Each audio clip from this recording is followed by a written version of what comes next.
ବାୟୁମଣ୍ଡଳରେ ମିଶିଥାଏ ଏବଂ ଏହା ଛୋଟ ପିଲାଙ୍କ ଶରୀରରେ ଶ୍ୱାସନଳୀରେ ସମସ୍ୟା ସୃଷ୍ଟି କରିଥାଏ। ଧାନ ଅମଳ ପରେ ଧାନ କ୍ଷେତରେ ରହିଥିବା ଅବଶିଷ୍ଟାଂଶକୁ ଚାଷୀ କିଛି ଦିନ ପରେ ନିଆଁ ଲଗାଇଥାଏ, ଯାହାଦ୍ୱାରା ସେଥିରୁ ନିର୍ଗତ ସଲଫର କମ୍ପାଉଣ୍ଡ, ସଲଫର ଯୌଗିକ, ନାଇଟ୍ରୋଜେନ ଯୌଗିକ ଏବଂ ଅନ୍ୟାନ୍ୟ ଦୂଷିତ ଯେତେବେଳେ ସବୁ ଦିଲ୍ଲୀରେ ଏବେ ପ୍ରତି ବର୍ଷ এই ଶୀତ ଦିନରେ ଦିଲ୍ଲୀରେ ଅନେକ ସମୟରେ ସ୍କୁଲ ବନ୍ଦ ହେଉଛି। ତାର କାରଣ ମୁଖ୍ୟତଃ କ'ଣ? ତାର ପାଖ ରାଜ୍ୟଗୁଡ଼ିକରେ এই ଧାନ ଚାଷ ବା ଗହମ ଚାଷ ପରେ ପରେ ସେମାନେ ସେ ଯେଉଁ ଛଣ କୁଟାକୁ ଜାଳି ଦିଅନ୍ତି, ଯାହାଦ୍ୱାରା ସେଥିରୁ ସଲଫର ଅକ୍ସାଇଡ୍, ନାଇଟ୍ରୋଜେନ ଅକ୍ସାଇଡ୍, ଅନ୍ୟାନ୍ୟ ସବୁ ବିଷାକ୍ତ ଗ୍ୟାସ୍ ନିର୍ଗତ ହେଇକି ବାୟୁମଣ୍ଡଳରେ ମିଶେ, ଯାହାଦ୍ୱାରା ଆମେ ବାହାରେ ବାୟୁମଣ୍ଡଳରେ ଆମକୁ ଚଳପ୍ରଚଳ କରିବା ଅସୁବିଧା ହୁଏ। ସେଥିପାଇଁ ଆମେ ସେଟା ସେଇ ଯେଉଁ ଛଣ କୁଟାକୁ ଯଦି ଜୈବିକ ଖତରେ ପରିଣତ କରିଦେଇପାରିବା ତାହେଲେ ସେ ଉଭୟ ବାୟୁମଣ୍ଡଳ ପ୍ରଦୂଷଣ ମଧ୍ୟ କମ୍ ହେବ, ତା ସହିତ ଆମର ପରିବେଶ ମଧ୍ୟ ପରିଷ୍କାର ପରିଚ୍ଛନ୍ନ ରହିପାରିବ। ବାୟୁମଣ୍ଡଳରେ ମିଶିଥାଏ। ଏହା ବାୟୁମଣ୍ଡଳରେ ଏକ ଆବରଣ ସୃଷ୍ଟି କରେ, ଯାହା ସୂର୍ଯ୍ୟ କିରଣ ପୃଥିବୀକୁ ଆସିବାକୁ ଦେଇନଥାଏ। ଏହି ଆସ୍ତରଣ ଯୋଗୁଁ ମୌସୁମୀ ଆସିବାରେ ବିଳମ୍ବ ହୋଇଥାଏ। ତାପରେ ଆମେ ଜାଣିବା ଜଳ ପ୍ରଦୂଷଣ। ଜଳକୁ କୁହାଯାଏ ଜଳ ହିଁ ଜୀବନ, କିନ୍ତୁ ବର୍ତ୍ତମାନ ଜଳ ପ୍ରଦୂଷଣ ଏକ ମନୁଷ୍ୟକୃତ ସମସ୍ୟା। ପୃଥିବୀ ପୃଷ୍ଠରେ ପ୍ରାୟ 96.5% ସାମୁଦ୍ରିକ ଜଳ, ମାତ୍ର 2.5% ମଧୁର ଜଳ, ଯାହା ଆମର ପାନୀୟ ଯୋଗ୍ୟ ବା ପାନୀୟ ଉପଯୁକ୍ତ ହୋଇଥାଏ। କଳକାରଖାନା, ଚାଷବାସ, ଘରୋଇ କାର୍ଯ୍ୟରୁ ନିର୍ଗତ ବର୍ଜ୍ୟ ଜଳ ଭୂପୃଷ୍ଠରେ ଥିବା ଜଳ ସହିତ ମିଶି ଜଳ ପ୍ରଦୂଷଣ କରିଥାଏ।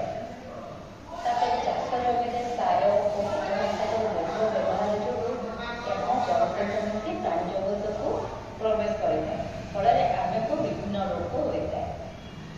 କଳକାରଖାନା ଓ ନାଳ ନର୍ଦ୍ଦମାରୁ ନିର୍ଗତ ବର୍ଜ୍ୟ ଜଳରେ ବହୁ ମାତ୍ରାରେ ବିଷାକ୍ତ ପଦାର୍ଥ ଓ ଅନେକ ପ୍ରକାରର ପୋଷକ ରହିଥାଏ, ଯାହାଦ୍ୱାରା ଏହି ଜଳ ନଦୀ ଓ ବିଭିନ୍ନ ଜଳାଶୟରେ ମିଶି ଜଳଜ ଉଦ୍ଭିଦ ଓ ପ୍ରାଣୀମାନଙ୍କର ଅନିଷ୍ଟ କରିଥାଏ।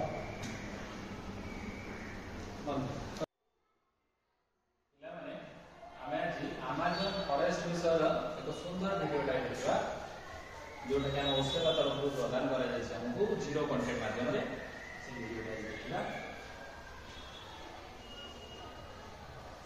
ଆମାଜନ ରେନ୍ ଫରେଷ୍ଟକୁ ଆମାଜନ ଜଙ୍ଗଲ ମଧ୍ୟ କୁହାଯାଏ। ଏହି ଜଙ୍ଗଲରେ ବର୍ଷ ସାରା ବର୍ଷା ହୋଇଥାଏ, ଏଣୁ ଏହି ଜଙ୍ଗଲର ବୃକ୍ଷ ଗୁଡ଼ିକ ଡେଙ୍ଗା ଓ ବର୍ଷା ସାରା ସବୁଜ ଦେଖାଯାଏ। ଏହି ଜଙ୍ଗଲ ବହୁତ ଘଞ୍ଚ ହୋଇଥାଏ।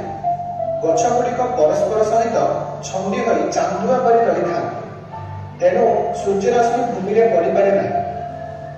ଏହା ଏତେ ଘଞ୍ଚ ହୋଇଥାଏ ଯେ ବର୍ଷା ହେଲେ ଏହାର ପାଣି ଭୂପୃଷ୍ଠରେ ପଡ଼ିବା ପାଇଁ ପ୍ରାୟ 10 ମିନିଟ୍ ସମୟ ଲାଗେ। ଏହି ଜଙ୍ଗଲକୁ ଲଙ୍ଗ୍ସ ଅଫ୍ ଦ ପ୍ଲାନେଟ୍ କୁହାଯାଏ, କାରଣ ପୃଥିବୀରେ ଥିବା ଅମ୍ଳଜାନର ପ୍ରାୟ 20% ଏହି ଜଙ୍ଗଲରୁ ମିଳିଥାଏ। ଏହି ଜଙ୍ଗଲ ସବୁଜ କୋଠରୀ ବାଷ୍ପ ଅଙ୍ଗାରକାମ୍ଳକୁ ଶୋଷଣ କରିଥାଏ। ରେନ୍ ଫରେଷ୍ଟ ଜଳବାୟୁକୁ ସନ୍ତୁଳନ ରଖିବା, ବିଭିନ୍ନ ପ୍ରକାର ବୃକ୍ଷ, ବନ୍ୟଜନ୍ତୁ ଏବଂ ଗ୍ରହର ସବୁ ସ୍ଥାନରେ ବର୍ଷା କରାଇବାରେ ସାହାଯ୍ୟ କରେ। ଏହି ଜଙ୍ଗଲର ଅଧିକାଂଶ ଅଞ୍ଚଳ ଦକ୍ଷିଣ ଆମେରିକାରେ ରହିଥାଏ। ଏହି ଜଙ୍ଗଲ ସୀମା 9ଟି ଦେଶକୁ ନେଇ ରହିଛି। ଏହି ଜଙ୍ଗଲର ଅଧିକାଂଶ ଭାଗ ବ୍ରାଜିଲରେ ଅଛି।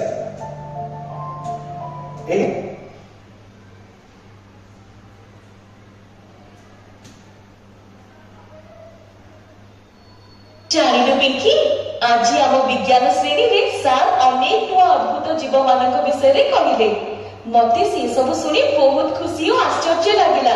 ପରେ ମୁଁ ସେ ସବୁ ଜୀବମାନଙ୍କ ବିଷୟରେ ଅଧିକ ଜାଣିବା ପାଇଁ ଗୋଟିଏ ଭିଡିଓକୁ ୟୁଟ୍ୟୁବରେ ଦେଖିଲି।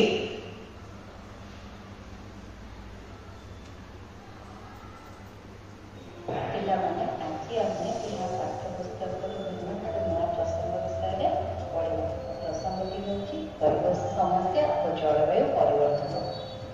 ପରିବେଶ କାହାକୁ କୁହାଯାଏ ବା ପରିବେଶ କହିଲେ ଆମେ କ'ଣ ବୁଝୁ?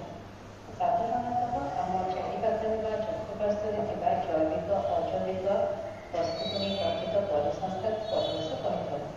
ଏହା ମାଟି, ପାଣି, ପବନ, ବୃକ୍ଷଲତା ଏସବୁକୁ ନେଇ ଗଠିତ ହୋଇଥାଏ। ଏହି ପରିବେଶ ଦିନକୁ ଦିନ ପ୍ରତିଷ୍ଠିତ ହୋଇଥାଏ ଓ ପରିବେଶ ସମସ୍ୟା ସୃଷ୍ଟି କରିଥାଏ। ଏହି ପରିବେଶର ସମସ୍ୟା ଓ ପ୍ରଦୂଷିତ ଯୋଗୁଁ ଜଳବାୟୁ ପରିବର୍ତ୍ତନ ହୋଇଥାଏ। ପରିବେଶର ସମସ୍ୟା ଆସେ କାହିଁକି ବା ପରିବେଶ ସମସ୍ୟା କ'ଣ?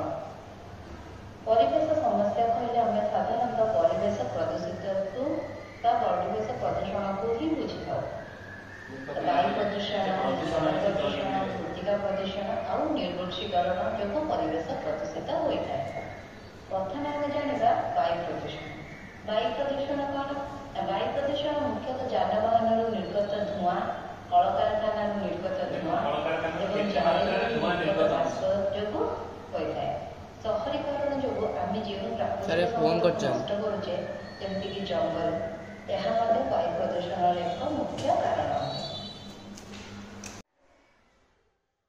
ପିଲାମାନେ ଆମମାନେ ଆଜି ଆମର ଜିରୋ କଣ୍ଟେଣ୍ଟ ମାଧ୍ୟମରେ ଜିରୋ କଣ୍ଟେଣ୍ଟରେ କିଛି ଶିକ୍ଷା ଆମକୁ ଭିଡ଼ିଓ ସେବା ତରଫରୁ ପ୍ରଦାନ କରାଯାଇଛି। ସେ ବିଷୟରେ ଆଜି କିଛି ଜ୍ଞାନ ଆମେ ଆହରଣ କରିବା।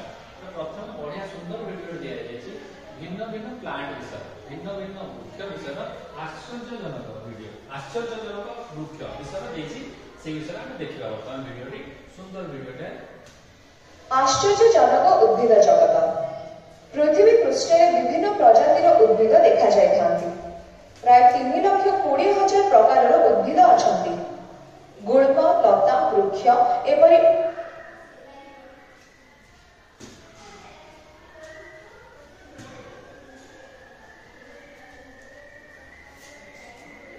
ବନ୍ଦ